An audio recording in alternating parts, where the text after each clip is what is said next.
Hey guys, listen, we're trying something new here today. This is Rocky from Meek's Bottom Line. Woo!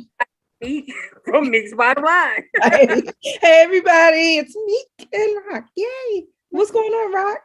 Something different today. It's a little something different. And it's me actually interviewing Meek.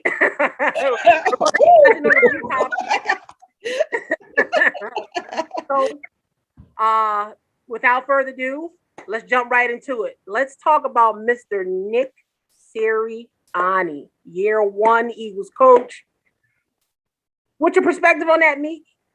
Well, as I was studying, he has a good pedigree. I see he's been the offensive coordinator with the Chargers and the Chiefs, and the quarterback coach for the Chargers as well, and the wide receivers. So I did see he has a good pedigree. So when I saw him on the field the first time, I didn't really know too much of his background. But as I was preparing for our little segment, I see he has a good outlook on football in most positions. Most offensive positions. So I think with his younger coordinators and his team, I'm looking for more a good balance. He can. It seems like he can relate better to younger players as well as the older players, and more experience can bring something to the table as well, who've been with the team for quite some time. So I'm excited about what he can bring. I'm glad I was able to look him up and see where he's been, and he definitely is coming to the table with some experience. So I'm a little more excited than I was. And I know I've been saying that my expectations were low for the Eagles because, you know, of all these changes and moving around, it's like a chess game. And we never like change, right? Like no. Well, you know what? You know what? Men are like that. Women. Let's put it like that, to a degree. Yeah, to a degree, because change is good. We you know, change is a good thing. You know, we had to get rid of Carson. We had sound like bosses. Change is good. Change is good. It is. It can be refreshing. And I'll give it a year or two to trust the process. Here's that word. I know, right? But just like Jalen Hurts and you know what the Sixers are going through, the Eagles are kind of going through the same thing. So I'm kind of excited. I'm a little more in tune to what the Eagles are going to do. I'm always excited for football, and I'm always debating myself whether I like basketball more or football more. And it doesn't matter when the season starts. I'm like, it doesn't matter what football game is on, I'm watching. Basketball, but football. You just that feel, right? You just like all the emotions, like feeling that fall feeling. It's just like your whole mood. Here. Yeah, it's here. It's definitely here. Like from that first play, like I'm really in it. You're like locked in. Huh? Football don't make it any better. So yeah, I know. But it's something exciting about football, and when all the teams are playing, you got football starting and basketball starts and baseball is finishing up. So, you know, it keeps me busy and wanting to watch. So you know, I like that kind of stuff. Yeah. Same thing with Nick Sirianni too. I don't know. I mean, he has that you know, he's definitely going to be how can I put it? Like I don't know. I'm gonna be at the edge of my seat. I can't wait to see what he does. I mean, same thing. Romeo Crennel, good coach, comes from that background. Bill Belichick, everybody knows him from the Patriots. I mean, so he got some of that gene, some of that lineage in him. You know, now this mix on this team, he got a lot of, you got a, good mix of young with, young and old talent. So, you kind of see what he's going to do. I mean, a lot of people are saying, media is saying that, we hope that he's not that Doug Peterson, being that he was like the last minute hire, like just like Doug. Hopefully, he's not a yes man. So but I mean, even with that though, we got a championship out of it. So so it'd be interesting to see how he calls games and how he makes adjustments, things like that. So hey, look, I'm just ready for football at this point. I know. Well, you mentioned Pittsburgh, and Mike Tomlin's been there for so long. It's like their coaches stay there for, they are setting with their coaches. And I know the Eagles aren't really like that. I mean, we've changed every several years. I mean, Doug was here for what, 3-4 years? At least he got a Super Bowl. Yeah, probably about 3 or 4 years. Yeah.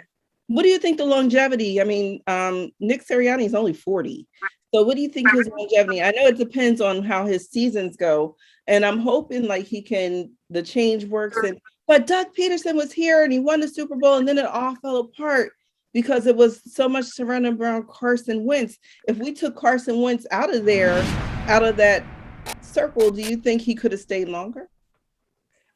You know what? I honestly think that, I mean, one of them had to go. I was surprised that both of them left. Yeah. I think Carson was really the one that kind of threw the wrench in everything with that because he felt that he wasn't valued. So my personal opinion on it was that I don't think he was valued by by Howie and upper management as he should have been, just like Aaron Rodgers. Mm-hmm. So with that taking place, I mean, I was, I knew one of them should have left. I just didn't think both of them were going to leave. So that was kind of a shocker. But interesting? So yeah, absolutely. I think that if he would have, if Carson would have left and Doug would have stayed, I'm still thinking they could have made some kind of magic. I'm quite sure they could have made some moves and still made some magic because just from my understanding, Doug controls the locker room and Sirianni, that's what he's trying to do. I heard mixed reviews about that, but that's with a grain of salt. You never know, right? With Nick Sirianni, I think is basically just like with any coach, any young coach, can they make adjustments? Right. Like he's never had to do everything by himself. Now he's got the full boat and he, play call and things like that. So it'd be interesting to really see that. So that's the dope part about it, though. Yeah. But about it is the Philly fan. Oh man, I just hope we just give them time. I hope we give them a time. Yeah. Well, how much time do you think we're gonna give them? Like after, because I mean, we had the 3 preseason games, and during the games, like when things aren't going our way, we are quick to punish and boo. And I was like, when I heard the boos, I was thinking, it's a little premature. It's only preseason. We don't even have all our full squad out there, our starters. Why are we booing? Like Philly fans are so hard on our players, and not sometimes it's deserving, sometimes it's not. But it's that too. We'll actually touch base on that too in reference to the Philly fan. I don't want no problem. Yeah, me either. I don't want no problems either. Bryce Harper, my goodness, this man's on fire. Yeah, he is on fire now. The last time I looked at his stats. I think he was at his power numbers are okay. 26 home runs. I think close to 70 RBI, something like that. But I think we talked about in a past show his overall rating, which is like 1,000 is like insane. Like or over 1,000 is insane. And he's like at 1,014. I think it's called OPS. I believe that's what it is. And I think he's like well over that number. Actually, is more than his MVP year in 2015, where he was like 1,005. He's like 1,014. He's tearing the cover off the ball. He's affecting the game in a major way. For $330 million, he doggone should be. For 13 years, $330 million. Wow. So do you think if the Phillies aren't winning because we're not in first place, so would it take for the Phillies to be in first place for him to get those accolades, or does it not matter? I mean, because numbers do count, but so do wins. I think the accolades, I mean, he's got that. He's like AI. Like he's got the, he got the home runs and he's got the bat. Like he's what they call, I think they call in baseball, if I remember this correctly, a 5-tool player. Okay. Like basically he can do it all. He can damn near do it all. Like he defensively, offensively, like he's got that. Okay. But it's just on the flip side of that, it's like, come on, Phillies, get this man some get this man some help. Get this man some pitching. Get this man some pitching. Yeah. And that's the thing. But I mean, come on, because the only reason I really bring up this topic too is simply because now Bryce Harper, oddly enough, I think he has 10 years in the major leagues already. Oh wow. Yeah. I know he's had a legit 6 years with Washington. Mm-hmm. And I know this is about his third or fourth year with the So I think it's like his third or fourth year with the Phillies. Okay. So he's coming up either at 10 years or he's at 10 years. I mean, that's a lot of doggone years. And I know he has some back trouble, some back issues. Mm-hmm. Like, come on, Phillies, like you got to do something. Like you got to, I don't know, man. You got to break the bank, go over the luxury tax, something. But isn't it funny because you said AI, but just like AI, who has all those accolades, like we put him on a pedestal. We put him on a pedestal as a Philly player. That's right. He doesn't have a ring. Like, isn't the one thing that all players want when they're with the team is the championship? That's right. They do. He doesn't have that. Does that mean, it kind of downplays his numbers a little bit? Because at the end of the day, you want the ring. You want that championship. You're fighting for your team. You're playing that well so that you can get a championship. Now, does he have the leverage to jump from the Phillies and go to another team? Just not similar to basketball, because basketball today is just crazy. They're jumping all over the place to get a ring and to play with other caliber players. But is it the same like in baseball where he has that opportunity to go to another team where he could possibly get a championship? I would definitely imagine so, especially for those teams that have the big budgets, like the TV budgets and like nasty money. I call it nasty money, like TV money and like this money from that place, like the Yankees and the Angels and like just got like and the Dodgers. Dodgers are sick. Like it's just sick. Like they just throw a whole Brinks truck at you. I mean, those types of teams can do it every year. And I hope it doesn't get to that point, but I don't know how long Bryce Harper got left, especially with back issues. Wow, yeah, back thing is horrible. Bottom line is, please get him the Philadelphia Phillies organization, please get that man some pitching. Please, we're begging. It's lucky enough the brothers like to watch baseball because of Bryce Harper. You can't get it. Yeah, they get a point for that. Yeah, we're not watching it no other way. So you get right. I know that's the long game. You can take a nap during one of those games and still wake up, and it's still like the 6th inning. Exactly. You got our attention. Yes. Bryce Harper, brothers' attention. Okay. So we're still in second place though. I know we were dropping down. I didn't look at the standings. Yeah, but I mean the Braves got swept by the Dodgers. So I mean we're getting close. We're getting back up there. So even in the wild card race too. So it'll be interesting to see. It'll be definitely. See, we ain't out yet. We still fighting. All right, we're coming down the stretch. Fight on. Okay. Now, wow. Here is, I don't know if it's so much of a tough question, but I know how I'm going to answer it because I tell everybody I see in the street, friends, family, I talk about this all the time, barbershops. What you talk about? The state of Philadelphia sports, the state of Philly sports. Wow. Let's talk about that. Okay. Well, do a rate. Let's just rate. Like, okay, let's just take let's take our Philadelphia Eagles. Let's rate them. And then, we're looking at, let's just say, we're bundling it. We're bundling some years. We're saying we're bundling some years up until present. Let's give them a score, 1 to 10. 10 being the greatest. The ones being the dirtiest, the worst. we are definitely some dirty fans. I think when 10 being the greatest, I think dirty. We're talking about the organization and feel. I thought she said the fans. I was going to say we got some dirty fans. Just the feel of the organization, your own feel on them, just like that kind of, like how do you feel about like the Eagles, like the Eagles team organization over the years, like leading up to now, like Do we give them a 10? We give them an 8? We give them a 7? I was really into the Eagles when they won the Super Bowl. I was really, I really thought that we were going to stay together. It's something about a Super Bowl team. Like when you mentioned Pittsburgh and Dallas, not so much Dallas right now because they're a little that's the bad word. Yeah, I'm not a fan. You know what I'm saying? Eagles are different, but a fan the cohesiveness of the team I thought we had when we won the Super Bowl.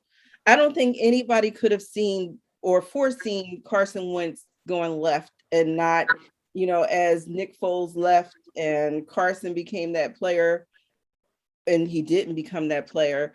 It really started with him and the cohesiveness broke down because it starts with the quarterback for real. So I think we're trying to rebuild. So right now I'll give it a 7. And I think the years with Carson, it started out as a 8, maybe a 7. And then with Nick, it got to like that whole year when Nick Foles took over was like a 10, like the play calls. It was like him and Doug Peterson was on the same page and we really wasn't expecting Nick to leave. I kind of wanted one more year. Why would you break up? And I understand some of the other players wanted to go on. And I was just so disappointed when some of the players that helped us get there were 1-year contracts and they left. So I was kind of disheartened about that. And it's like we're rebuilding and now we're really rebuilding around Jalen Hurts. So it starts with Jalen. And I don't know if that's Nick Sirianni, why he waited to make him the starter, the starting quarterback. But it made sense because I was really not. I thought maybe he should have named Jalen earlier in the season before. That's kind of weird. It was. I didn't understand it. But now that he's named the starting quarterback, I really hope we can go into a 9, maybe a 8. Just to really get that camaraderie again and get the team back to being a team. And separated players. All right, so we're looking at like we're gonna say because you mentioned the 7 and 8. All right, so we're gonna say like 7.5. All right, I'm nervous. All right, so let's moving right along to the Sixers. Like how do we rate them throughout the years up until present? I'm really feeling Doc Rivers. Like last year, even though it was his first year, I'll give him an 8. Ben Simmons debacle stuff, and did you hear this morning that he wants out? So until we figure out what's going to happen with him, I'll continue to give us an 8 because that's a major part of our team, and I don't think we need to go into the season with all those question marks about Ben. They need to get it taken care of now. Either he's going to stay or he's going to leave. We certainly don't need him on the team with a negative attitude and that aura he had. We need some positivity, and it's hard to be positive when there's somebody negative and cancerous on your team. So it is. It's a little sticky there too, right? You got all this going on right now. What you think? Yeah, I mean, I can dig it. You don't want to come in the season with that bad juju, Yeah, and it's bad juju. Yeah, you don't want to do that. Nobody wants that bad juju. All right, so now let's dive into So we give the we're basing the we're going with the current Sixers. All right, so you gave them an 8. Cool. All right. Yeah. So So let's say the Phillies. So we're like, what are we looking at for them? We're going current too. Yeah, and my sports is like football, basketball, baseball, and then hockey. So baseball is like, so I to be fair, I'll give them an 8, but I like I want to give them a 9. Let's see how good they do and how they finish off the season. I think that makes a big difference because I hear the coach. So I don't know. You guys say that he doesn't make the best calls, so I'm going off of what my coach says. He's pretty good. I mean, there are some spots where he can make a lot of better adjustments. But I mean, he's a lot better for what we had. I figured if it was worse, we'd be lower in the standings. But I mean, to be in second place, I mean, maybe the team is making him look good. Yeah, I mean, yeah, so he's still putting, really, he's still putting together a team in a sense too, especially not even so much with his bats. He's putting it together with the pitching. My God, like it don't even have a farm system. Trying to get those talent from. So, I mean, that's a battle in itself, though. But that's what coaching comes in at, though. But to be continued. How much coaching is it in baseball? Because it's really you're really besides the pitching, and being in charge of who you're putting in and taking out.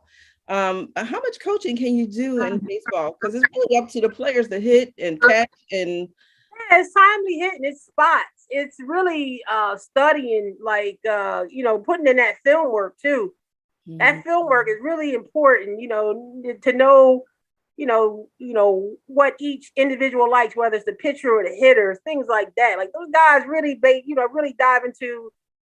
I think analytics probably plays a lot better in baseball out of all sports because it's just those little intricate things that you hear about behind the scenes that, certain guys be like, yeah, I was hitting the ball really good because of this, that, and the third. Something it'll be simple, So I mean, it is a fine tuning thing, coaching.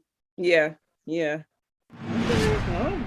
I hope they come out. They're always tweaking something, like these coaches and finding different methods to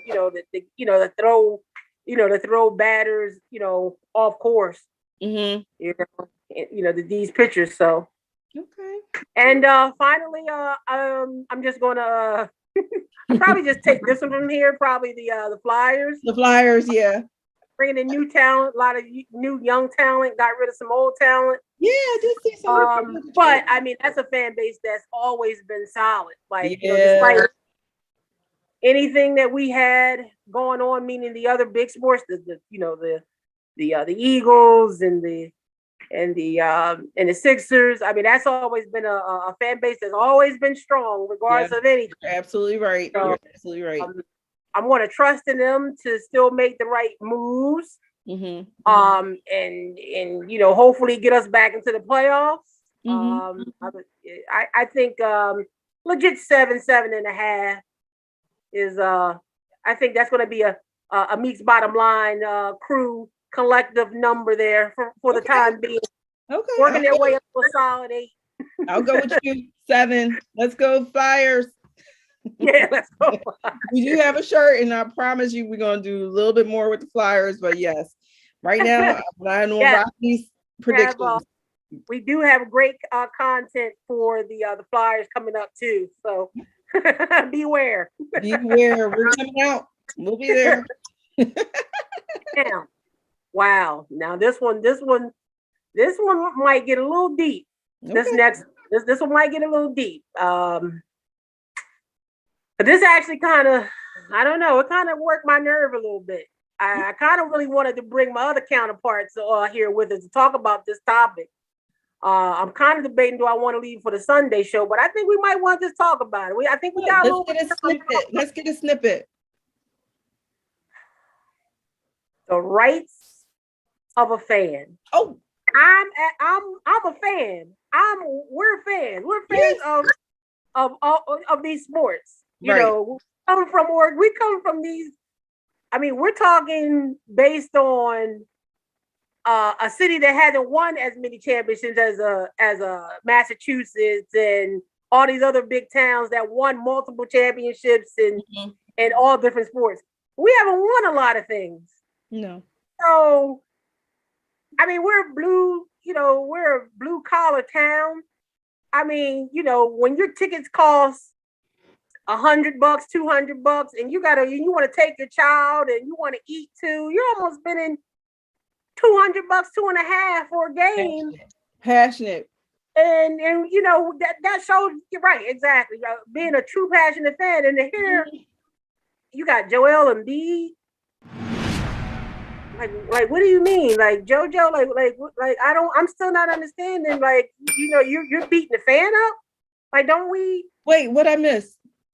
Oh, wait. So JoJo is he takes to Twitter, and I'm paraphrasing, but he's basically saying that the fans should be a little bit more sensitive to what these athletes go through. Like, we should watch what we say and watch what we do. Wow. Wow. Hmm. He's not the only one, though. He's not the only one. There's been other athletes saying the same thing. You guys should be sensitive to us. You don't know what we go through. Mm-hmm. Wow. You said, wow. Wow. Well, you disagree with that? Because I'm kind of, I'm not saying, wow. I think there's a line that needs to be drawn. I mean, I agree. There's a fine line with not going too far. Let's be clear on that. Meaning in the sense of like the brawl at the palace, like right. Foul led to fights in the fans. Way too far. Way stuff too like far. that. Mm-hmm. Okay, cool. All right, but I mean, you're a professional. I'm a professional. I would go to my job. I get cussed at every day. Well, you shouldn't. But I shouldn't. But I still have to keep it professional. It's not personal.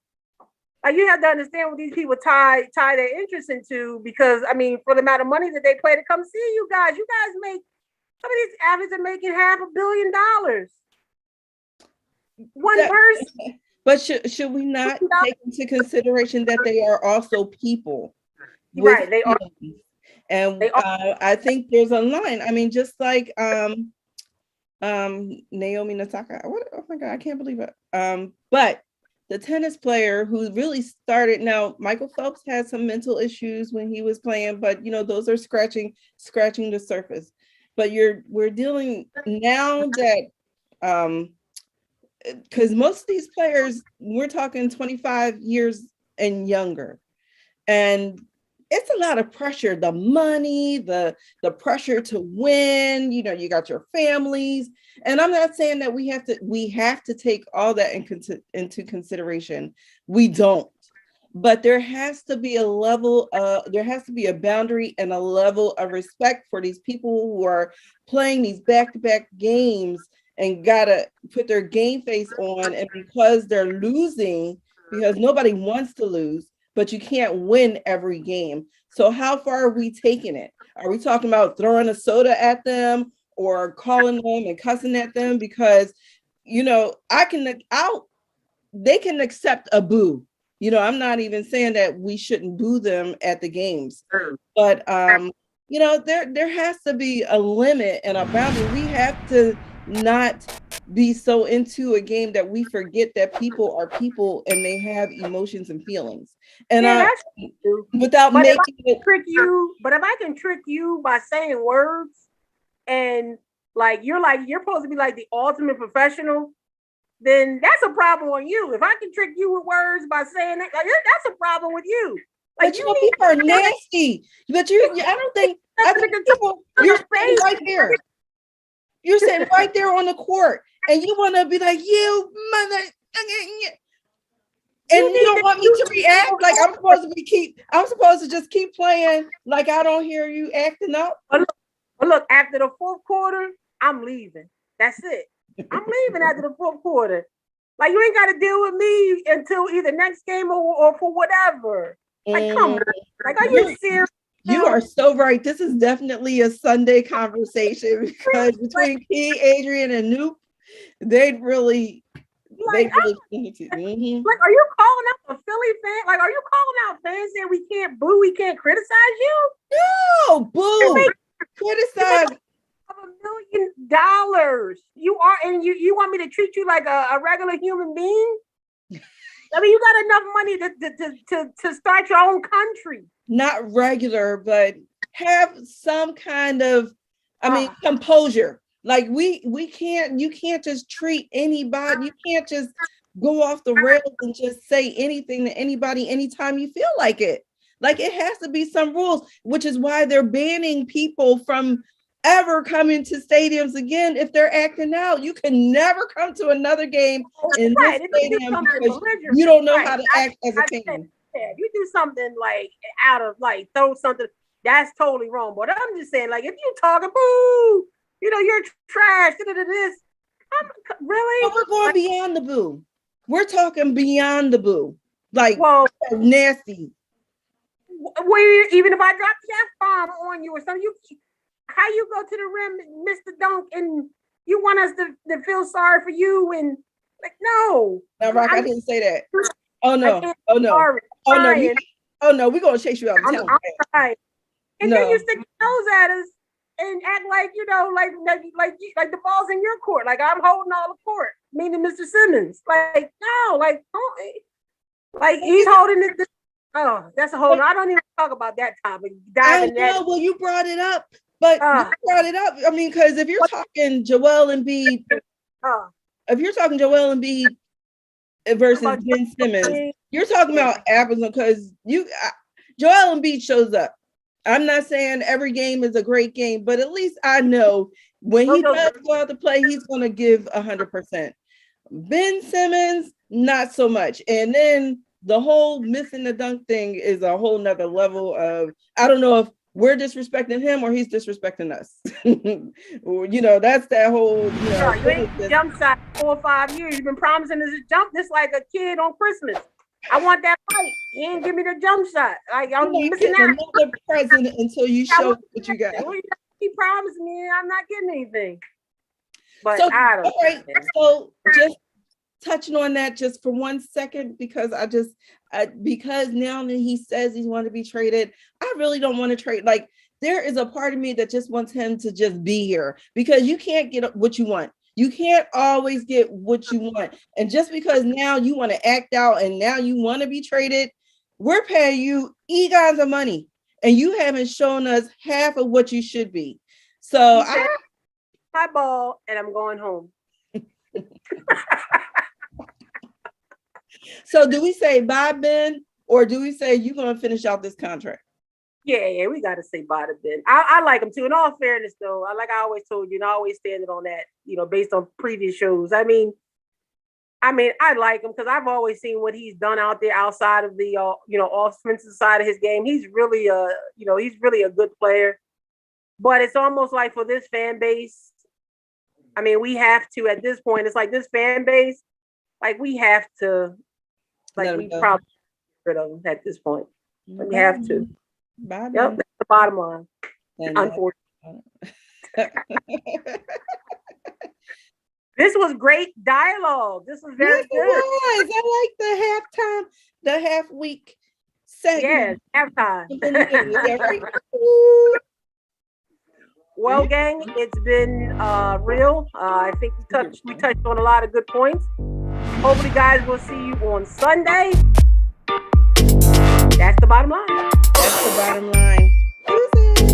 Peace.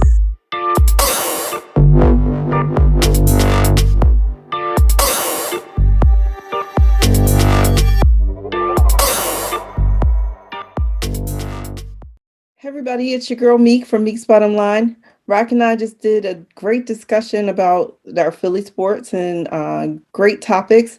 And if you have a topic or something you want us to discuss and talk about, please send us a message on YouTube, TikTok, and Instagram.